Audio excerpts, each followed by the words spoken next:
I really do like that Azir pick, though. I think that kind of adds, range. You can kind of shore that up and also can get into the thick of things with the composition that they have already. The set is going to be so strong into the Ezreal lane early on, so but if Brionne do have some opportunities to get ahead early with this draft, utilize the CC they have, and then split up into a little bit of side lane control. It can 1-3-1 a little bit against what Dom1 Kia are running. But it's good to see that so far he's not really backing down. He's using the tools that, of course, Gwen does have in her kit, as we got a big trade coming in here. Kind of going to miss on that one. All wrong Azir, he's baiting this super hard. And there it is. The flash comes in. The harpoon is going to land. Is he in range? Yes, he is. First blood. If the League of Legends thing doesn't work out, man, he could be door to door. There you go. As Showmaker's getting jumped on here, he tries to flash away. The heal is attempting to keep him alive, but it will not. Somehow Henna gets aggro, but it doesn't matter because the dive is in fact successful and they take down Showmaker. Yeah, this is an amazing start here. At the same time, Kenny's just so aggressive that it's like, okay, I survived. And that's actually more valuable than anything else right now. Hoya doesn't seem like he knew he was even up here, and that's going to be an easy kill onto him as Canyon is making the rift his alone. The vision was cleared on the top side of the red jungle. Oh, meanwhile, Hoya's looking for the all-in. And this needle's nearly landing. He is going to push him up, but here comes the rotation, and it's a rise, so good luck getting away from this, Hoya. Yeah, very unfortunate. He doesn't have anything else, and he will go down. They're going to push this mid wave out. Drake's not up for 90 seconds here. The Rift Herald, however, is up, so Dom1 Kia really have to stick around here. It's really unfortunate that Beryl actually has to back at this really critical timing because he got so low. Oh, however, going in, and where have we seen this before onto the set? It looks like this time maybe he dies. Nope. Maybe just another moment where people get baited in by set. How many times have we seen this happen? At least he does go down. Now Khan's trying to get in 1v4, and he does have an Ezreal behind him, but he's not quite close enough to put in the damage. Canyon is up on the top side of the map, just going to ult up to the wave. A lot of summoners down for DK as we're getting the engage once again. Equalizer does come in. Balrog will survive, but Beryl will not have the same fate as the Gnar is taken out, and he can't find a good angle for his ultimate. And Khan's Mega Gnar now in this choke. Fred and Brionne have to come in a little bit slow. Yeah, but it is running out here. A lot of poke damage coming in from Showmaker as the equalizer will be used as well. Upti is so low, but he has to stop once the Balrog goes down. There's no smite available now for Dom1 as Lava also going to take out Beryl. No steal will come in, and we might just see a clean ace here as Dom1 are all over the place. Bro will be cleaning up. Only Showmaker will survive as the only person to keep distance from the rest of the members of Bro. They've still got major vision control. And that's the one thing that, okay, Beryl and Showmaker. Here we go, looking for the engage. They're going to find Showmaker, and there is just no hope for this guy. He's in the back line, true shot barraging into thin air because he can't do anything else, and that is just the perfect engage they were looking for using the vision advantage they had. I mean, they might not even need the Elder to win this game now. They're going to try to push down for more. They've got an Azir turret to fall back on here. You can see Hoya's running over. Instead of making a risky fight here to try to end the game, you could just play for Elder Drake, which is essentially the same thing. And maybe you get some kind of miraculous win. You're hoping that Fred and Brionne throw on the fountain. You're like, we're going to use the fountain to defend this push. Yeah.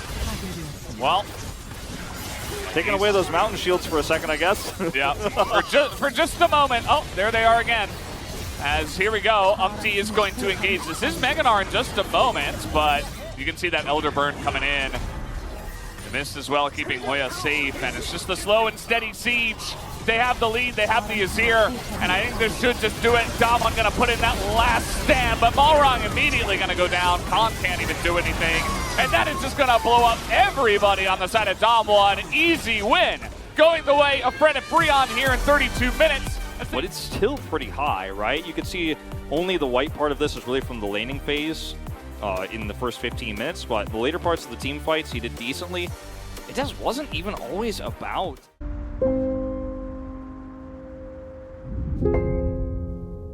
very aggressive pick, one that you could show off and be flashing on, but if it falls apart, if it does fall behind, and you don't find that level of success that you're looking for against this Azir in the mid lane. Right, we'll see how this does go. As we are jumping into game number 2, Dom1 Kia, once again with their loss, they did select blue side, and so we will have same sides here for this second game. Kiana has been very popular in other regions, even last season in spring. And we saw it spammed by basically every LCK player in solo queue last season when it was being played in other regions. Like, everybody was kind of messing around with it, but it never became popular here. It never became standard. Khan is threatening a pick here, but nobody's close enough. Close call there, though. Level 1 Silas can do some fun stuff. Yeah. Outside of the set, I suppose. So 0-0 in that effect as well. Yeah. Fred and Brion are like, okay, well, we're going to fight this. They have some decent skirmishing power if Hoya teleports down here. I mean, not to mention, of course, the Azir they have. Khan doesn't have his teleport right now. Yeah. They could just force it if they knew the exact timing. Here's the teleport finally, and it's actually stolen away by Malrong. That is a big steal, as now they're going to get on top of Upti, and that's immediately the jungle gone. Sid is going to get a massive shield, and the rest of Bro will be able to get out of there, but look at this. They get the dragon and the first blood on Kiana. Against the all-in of lethality, while also then being efficient against the AP damage, like you said. So I like the boots for the early game, and it has been successful so far. And it's stemming the bleeding here. And we just haven't had very many fights regardless. It's been 1 kill so far, guys. We're just, you know, settling down for the winter. Just tell you guys about my drive to work today. Instead. Here we go, Umpty. All right, getting on in there, as that's going to be a very aggressive set ultimate. And look at that, Kiana into the wall. Gets so much value, but the turnaround on the bars is decent. So many low health bars, though, as Canyon is going hunting. And the rest of Bro is just going to get out of there. Turns out the set, once again, the follow-up from Canyon was also huge. Yeah, 2 for 1. Pretty fantastic when you have a set to set this one all up. I mean, Barrel is able to turn an initiation into a counter initiation for Damwon Kia. The Kiana ultimate CS down against Nazir. But you can see in these mid-game skirmishes where we've been waiting for the fights that Damwon Kia know they're going to have an insane advantage in. It's pretty nice. So Umpty is pulled back into this team fight. Look at Barrel. He has a Haymaker shield up, and then Kiana goes straight into the wall. And that's all it takes. It was so many things, too, as Canyon looks like he's dead. He doesn't even have mana. Just caught in a side lane. So nice shutdown going the way of Umpty. Will help them come back. But yeah, that last team fight was just, yeah. And it's really going to be interesting to see how these fights go from here on out, as Umpty doesn't want to take this from Canyon. And Canyon is literally just all alone here on the Baron. Not sure what he was doing there, trying to take out the ward. It does take quite a while to take him out, and he's actually going to live after all of that.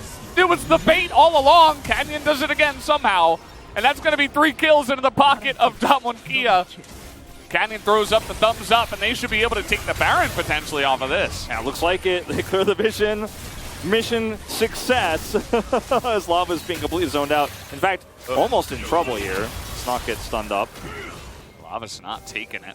Yeah, Lava very much unfortunately unhappy with the situation here, but there's nothing he can do.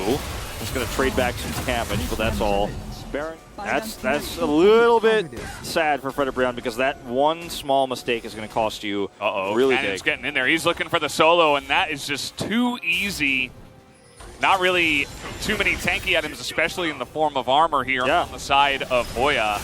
Trying to itemize the lane potentially against Khan for the majority of it, and he just gets popped like a balloon. I mean, he itemizes against Khan, but he also itemizes against Malrong and the Equalizer. That one very confidently just marching down the mid lane, looking to take this down with the Baron buff that they have for 20 seconds. He's going to find the light as the charm comes in, and Khan just says, I don't really care about that. You're dead. Insane amount of damage in this Damwon comp, and they're so far ahead at this point. Yeah. I mean, it's really hard to itemize against this. So, and when you're behind like this too, you have to make even tougher choices. Like, you can see the items coming through here for Hoya are just kind of awkward, as you talked about earlier. But when you're always the ones getting engaged into by the Kiana, speaking of, he's just dead again. This is what I'm talking about. You're not going to get away from that. Canyon is just, you know, he's been learning from Malrong. Finishes the wit's end. He's like, look at how desperate it is for them to just get vision around this top side of the jungle to defend a turret. The Lights got an interesting brush here, but Khan seems to know about it as Canyon finds another unfortunate victim in the jungle, and he's even looking for a bit more. On the front lines there, he's going to back away for now. And again, this is for nothing. Khan doesn't take any damage. And look at this, up against the wall now. Upti is going to be brought in, and he is just going to go down. As Malrong does eat a lot of damage, you see Lava's just chipping away. And now Khan all alone, but he's got Azonia's. And I don't know if they have the damage, but maybe they do. They take out the set immediately. And you could see, you know, we haven't really seen it unleashed from Fred Brion. It might be a little bit too little too late. They have tons of damage and tons of ability to fight, but they just have not been given an opportunity in this game. And the problem is with these inhibitors falling here, even with the death cap completed now for Lava, and the amount of chip damage he can do is heading towards his Void Staff now. Oh no. Things like this. I mean, if you don't have vision, you can't be there ever in any world because you're going to get caught. Oh, and Lava gets caught here too. He flashes away, dies to the burn. Wrong with the belt. And once you lose your Azir, you lose kind of any hope of stopping these waves from pushing in. And they're going to get to work on this top turret and definitely take down this inhibitor. I mean, if you don't go clear that vision, then you can't play the game and you sit back and lose. If you do go and try to clear it and they're there, you lose. Lose-lose situation. We're going to a game 3 here, Valdez. There's no two ways about it. That's looking like it. Kiana's just looking for how he can add even more damage to his end-game stats. At this point in time, Hoya trying to get an engage, stuns 0 people. Malrong able to Zhonya's there before anything does happen to him, as now Khan is looking for his own chance, and he's going to get revenge on the Gnar after that lane phase. Malrong nearly dies, and Henna is going to survive for now, but you are absolutely right. We will be going to a game number 3, as they're looking for Henna, but he's got a stopwatch. And he is actually going to get 1 kill on the backside. But either way, it is still a Dom 1 victory. Then a play on words to use the word for wall with perfect. Pretty hard to explain that one, but she made it work. As you can see, the damage numbers actually, Showmaker did more, but that's just lethality virus things. Though, first time in a while, and the Gragas, as you mentioned, we'll be going to that bottom lane with the Kalista. This is a lot of AP damage here for Fred Brion's composition. So very much going to give Volibear and Malrong the opportunity to get a little bit tanky and build some magic resistance against it potentially. This is Akali. Khan's going to have a really strong control over the top lane. I really favor Dom 1 Kia pretty much everywhere outside of the mid lane. That's the X factor, right? That's the one place where you can go, well, will be at least Khan backing. Showmaker doesn't know that there is a big Gragas in his jungle, but Beryl is going to take the Lantern first. Showmaker has to heal and flash to get away from this one. Bro only used the Ignite to get... He knows that, you know, it's very likely Malrong is not here. All right, let's see it. The dive coming on in. That's a really nice engage. Showmaker has no summoners, and now they're even looking for Beryl here. Oh, actually missing that last hit, but they still can't stick around. Henna, though, he is going to lose his life for it, and they will trade it back. Chieftain getting low, but he's got a shield. Initiation is going to be everything here. Malrong needs to be there to make sure this happens, otherwise Dom 1 Kia can't really pick this fight. Yeah. Curious to see how Dom 1 win this one if they do, because they're pretty far behind from the lanes. The death sentence is going to miss. And here we go. Canyon goes in. They're looking to turn now. The equalizer is big damage on the Khan, and immediately the gangplank is gone, but so is the Gragas. Rift Herald also going to go over to Malrong. But who is going to win this fight here? Showmaker on full health. Lava looking for something to do. Trying to assassinate the Volibear, but not quite able to get it. Finally will. Now they've opened up the front door, but look at Canyon in the back line. He's able to get 1. Can he get another? Henna's actually cutting it out, but no, Canyon will pick up the kill. And meanwhile, Chieftain able to pick up a double, so it is an absolute carnage. Canyon, he didn't even have ult there. That was just straight up trading against him. Malrong now trying to get something going. They have a ton of CC, but here is Chieftain as well. Big cast comes in, and that's a kill just handed over to Henna. They're cutting down Beryl here. He does have the flash, and he will not be forced to use it. Nice read from Beryl, but still. As we're going to look for the second Rift Herald fight here. Dom 1 Kia way out of position. Yeah, Beryl just face checking here. They do have the Canna Barrage and the teleport coming in, and now they're going to get the hook on Ahoya. He's all alone. It's a big Gnar and huge amounts of damage, but no follow-up from the rest of the team. Lava, you can see he's hunting.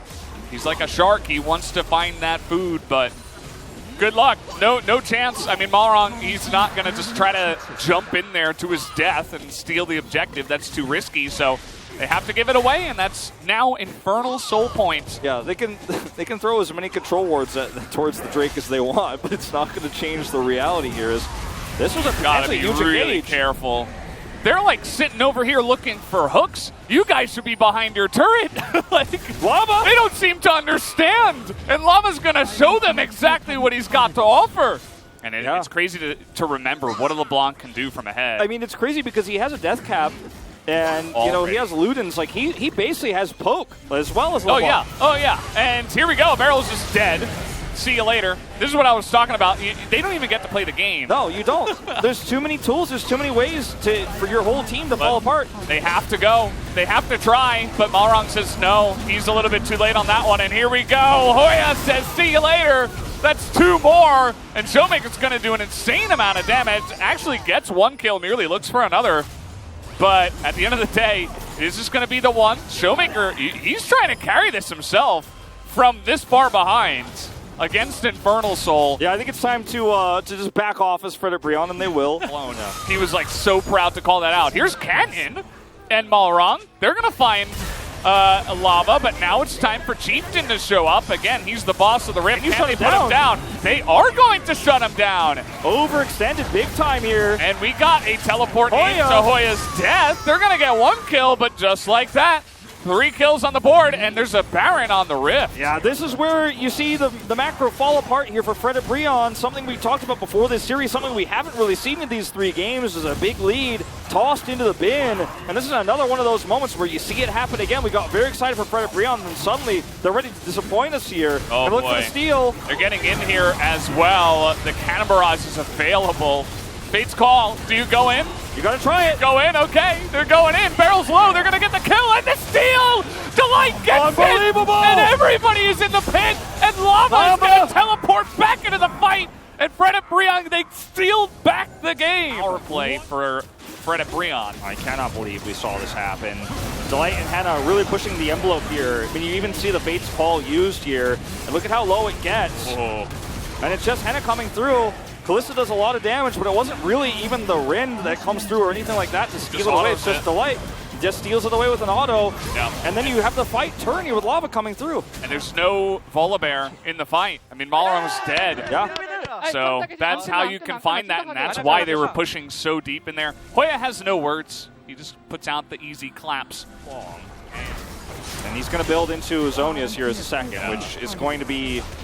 I mean, arguably it's going to be good for him, but he hasn't even been able to find value with the stopwatch yet, so... I mean, I'm not too hopeful. Is Delight once again? Oh, he's going in there. And he's just been assassinating Barrel all night. He wants to hold up that support diff sign in the audience. He'll hope that someone makes it for him. It's going to be another inhibitor that goes down. Chuckles. I'm not in danger. I'm never in danger. You're in danger. Yeah. 20 seconds to go before this last fight of the game is going to come online here. Frederick Brion have Prio. Barrel's dead. Barrel's dead. We've said that many times in this game. We really have. It's rough when you're dealing with Fate's Call, Gragas, and a LeBlanc, and a Rumble. Like I said, there's just so many threats. How can you deal with this? Showmaker dies, and again, another big engage comes in from Delight.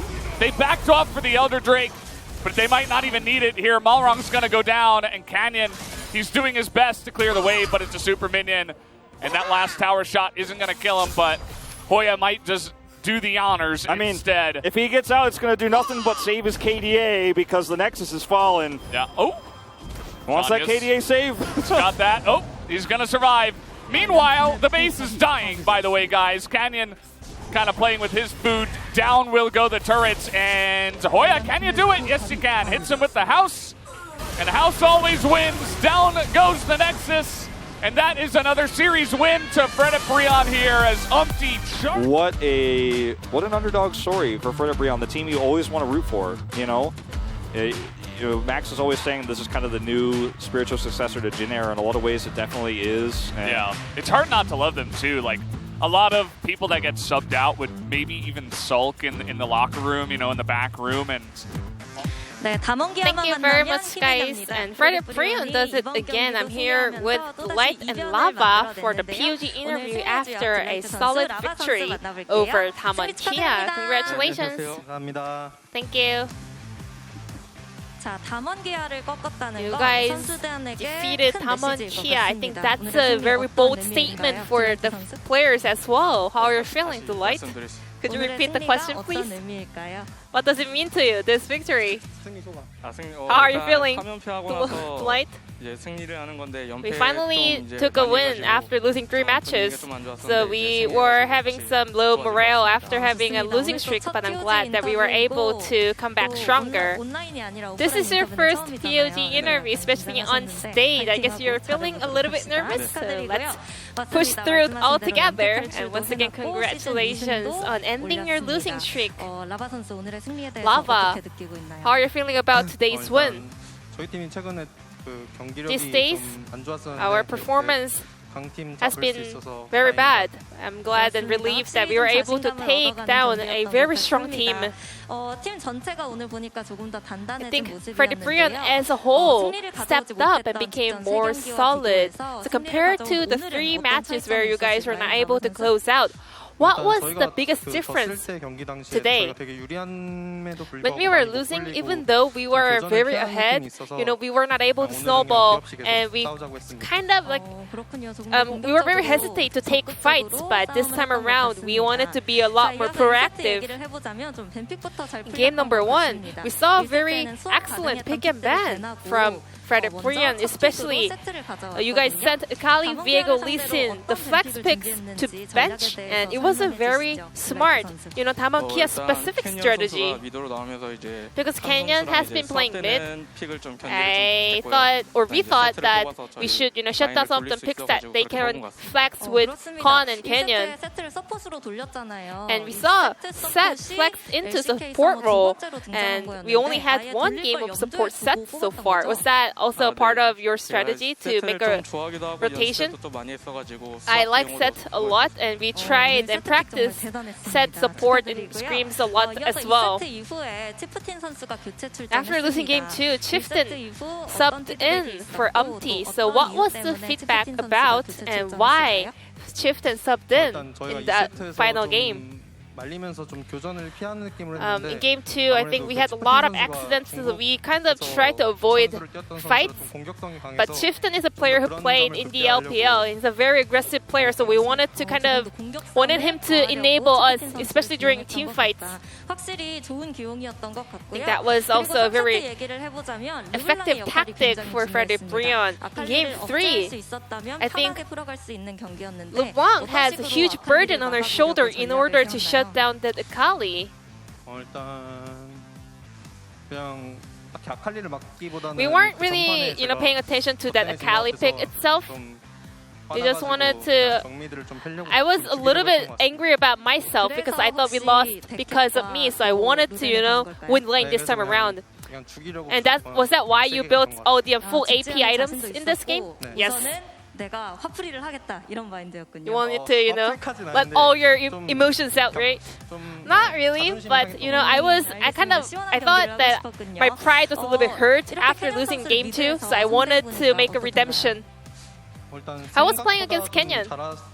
He was better than I expected, so I was pretty surprised. And he has a lot of skill. He doesn't have enough skills, some of the minor and detailed skills of a mid laner. Game 3. So Damwon Kia started Baron after they got picks on all 3 players on the top side of Freddie Brion, but Gragas stole that Baron with auto. Did you calculate that? Well, stealing with auto wasn't my plan, but I was paying attention to that Baron. But somehow I just able to steal it away. So I was so happy. I was yelling and screaming. Lava, how are you feeling watching him stealing away? Well, that happened because of my pick. I got cut out, so Damwon Kia started that Baron, but I was so thankful that my players actually made it up for me. Freddie Brion got second win of the split and ended its losing streak, and you'll be facing off Nongshim in your upcoming match, especially Deokdam Kelvin on the bottom lane. I think we have to work on our mistakes and issues and make sure to take down Nongshim's bottom duo. And Lava, you'll be facing up against Gory, another POG leader. Here at the LCK, how are you going to prepare for the mid lane matchup? I will put him behind after getting a win that day. Wish you the best of luck, and once again, congratulations on that win.